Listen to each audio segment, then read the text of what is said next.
मुझे जल्दी घर जाना होगा। ठंड काफी बढ़ गई है। जिस रास्ते से मैं घर जाता हूँ उधर तो खूंखार पक्षी बैठे ही रहते हैं। मुझे तुरंत घर के लिए निकलना होगा। ऐसा सोचकर टुन्नू चिड़ा अपने घर के लिए निकलता है।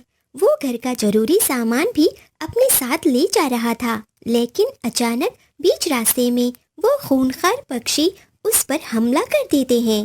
इस तरह से टुन्नू चिड़े की मृत्यु वहीं हो जाती है। मम्मा, मम्मा, पापा अभी तक क्यों नहीं आए? मुझे बहुत भूख लग रही है। हाँ बेटा, पापा को अब तक तो आ जाना चाहिए था। आज टुन्नू जी को इतनी देर क्यों हो गई है? मैं भी काफी देर से यही सोच रही हूँ। इतने में अचानक वहाँ पर एक कबूतर और उसकी पत्नी आ जाते हैं। चिड़िया, चिड़िया, तुम्हारे लिए एक बुरी खबर है। मैं घर वापस जा रहा था, रास्ते में मैंने टुन्नू चिड़े को देखा। उस पर किसी दुष्ट पक्षी ने हमला किया है और उसकी मृत्यु वहीं हो गई। क्या क्या कह रहे हो आप कबूतर भैया? ऐसा नहीं हो सकता। चिड़िया बहन, होनी को कौन टाल सकता है। अब आपको हिम्मत से काम लेना होगा। ये लो मकई के दाने, अपने बच्चों को खिला देना। बंटी जी, ये क्या कर रहे हैं आप? माफ करना चिड़िया बहन, ये मकई मैं आपको नहीं दे सकती। माना कि आपके पति की मृत्यु हो गई है, इसका मतलब ये नहीं है कि मैं अपने बच्चों को भी भूखा मार डालूं। मेरे बच्चे भी तो भूखे हैं। ये मकई मैं अपने बच्चों के लिए ले जा रही हूँ। ऐसा कहकर कबूतर की पत्नी वो मकई के दाने वापस ले लेती है। फिर वो कबूतर वहाँ से चला जाता है। थोड़ी देर बाद गोरी और कालू कौवा भी वहाँ पर आते हैं। चिड़िया, और कितने महीने तक तुम घर का किराया नहीं दोगी? अब मुझे कुछ नहीं पता।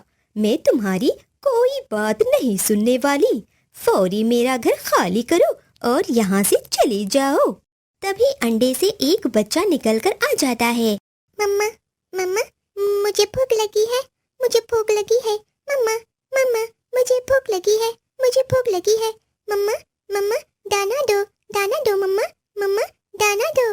वो बच्चा अपनी माँ को ऐसे आवाजें लगा रहा था।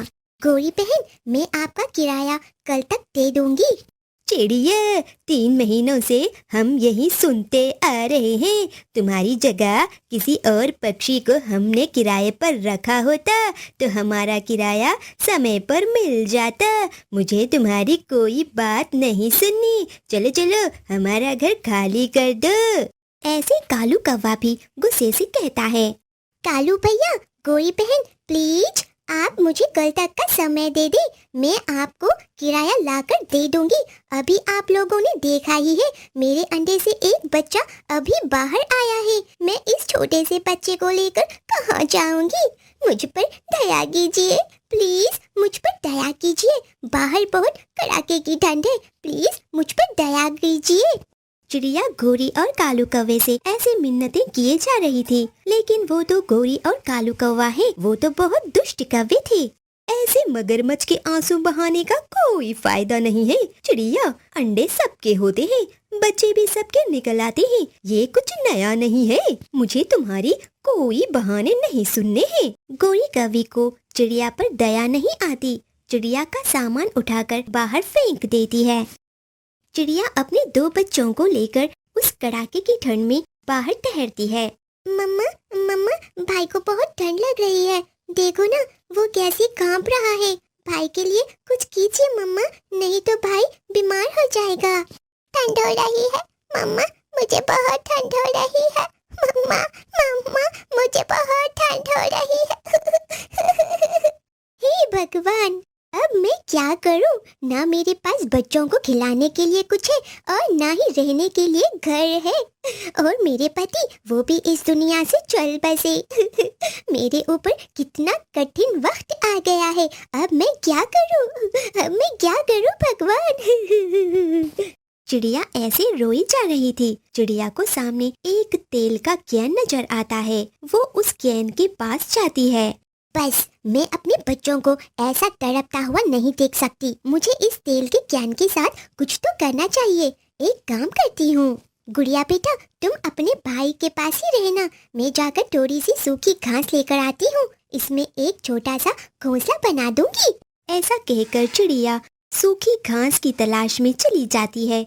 उसे थोड़ी दूर पर सूखी घास मिल जाती है। वो खुशी खुशी घास लेकर अपने बच्चों के पास आती है और उस तेल के कैन में एक छोटा सा घोंसला बना देती है। बच्चों, मैं जब सूखी घास लेने गई थी, वहाँ पर मुझे थोड़े से सेब मिले हैं। ये सेब खा लो। फिर बच्चे खुशी से वो सेब खा लेते हैं। इस तरह से रानू चिड़िया अपने लिए घर बना लेती है और कड़ाके की ठंड से खुद को और अपने बच्चों को बचा लेती है। देखा दोस्तों, इस कहानी से हमें ये सीख मिलती है, चाहे समय कितना भी कठिन हो, हमें बहादुरी से काम लेना चाहिए। समय के साथ सब ठीक हो जाता है। प्यारे दोस्तों, कहानी पसंद आए तो वीडियो को लाइक कर देना, चैनल को सब्सक्राइब कर देना। आपका धन्यवाद।